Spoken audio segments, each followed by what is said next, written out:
бүгүн сот отуруумунда 3 күбө келип көрсөтмөсүн берип кетти. Бул Нарымбаев Данияр Ильич, Мишанов Сайдулла, анан Сасылбаева Айтбаевна. Бул үчөө тең сторона защиты деп коебуз, ушул жактан келген күбөлөр.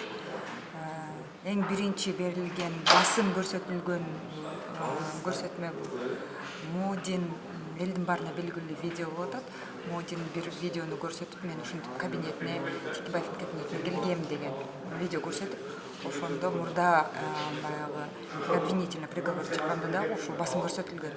Үчөө тең келип туруп, ошол видеодо көрсөткөн кабинет Модин бул Атамбаевдин кабинети деп көрсөтүлгөн. Атамбаев менен Тикибаевдин кабинетин эч качан алмаштырганга мүмкүн эмес депчи. Анан демек дагы бүгүн басым көрсөтүп айтчу нерсе, эгерде Модин бирөө менен жолукса, демек Атамбаев менен жолуккан. Атамбаевдин кабинетинде.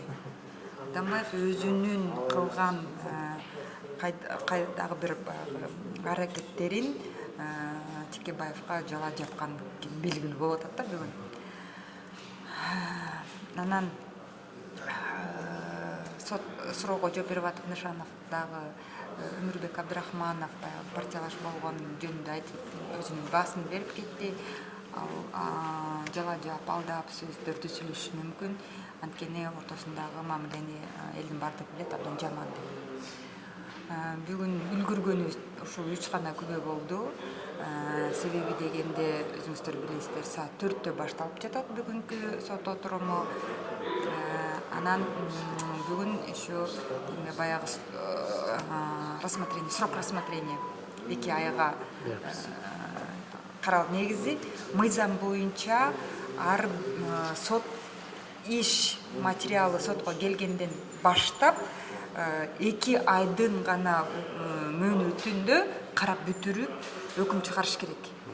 Бул сөзсүз түрдө.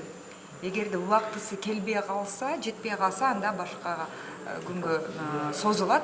Анан ошол сот кароочу 2 айдын мөөнөтүнүн ичинде алкагында баш коргоо чарасы да каралат. Баш коргоо чарасы мурун баягы домашний арест болгон. Ошондуктан бүгүн соттук кароонун мөөнөтүн дагы 2 айга узатып, анан ошону менен эле бирге баш коргоо чарасын 2 айга узатты. Үй камагы боюнча. Мен ошон үчүн муну белгилеп кетип атам да, жаңы кодекстердин негизинде сот мурунку кодекстер боюнча мындай баягы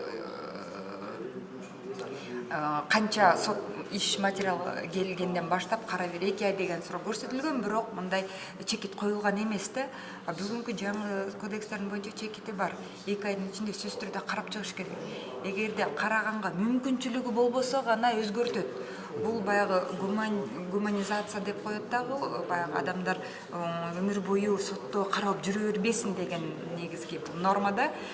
Анан сөзсүз түрдө созулуп жатат. Анткени билесиздер, 2017-жылы адвокаттарга материал менен таанышканга да убакыт болгон эмес. Бетке дагы убакыт болгон эмес, эртең менен 8-ге чейин болуп жаткан. Күнүнө 5 күн жумуш күнү болсо 5 күн каралган. Бүгүн болсо 1 айдын ичинде 1 жолу же 2 жолу каралып атат. Айтып атат, убактыбыз жок депчи. 2017-жылы деле ошол сабырга болуп турган ошол кезде Эрнест Айбек күнүнө караганда, анан бул сөзсүз түрдө созуп атат деген мен ойдомун. Анткени бул эле эмес, башка иштерге дагы катышып жүрөбүз. Судьялар багы негизги практика боюнча алдын ала 1, 2, 3, 4, 5, 1 айга чейин датасын коюп белгилеп коет да. Бул Сатарабай мындай белгилебей жатат. Өзүнүн мен бош эмесмин депчи.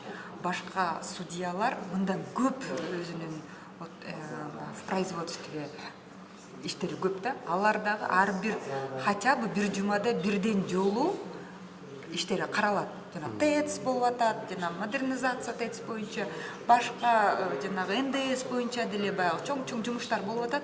Ар бирине бир жумада хотя бы бир жолу же 2 жолу каралып атат. Мурда күнүгө каралган Текебаевдин иши бүгүн азыр айында 1 жолу же көп болсо 2 жолу атат. Эми бул сөзсүз түрдө созуп жатат деген ойдобуз.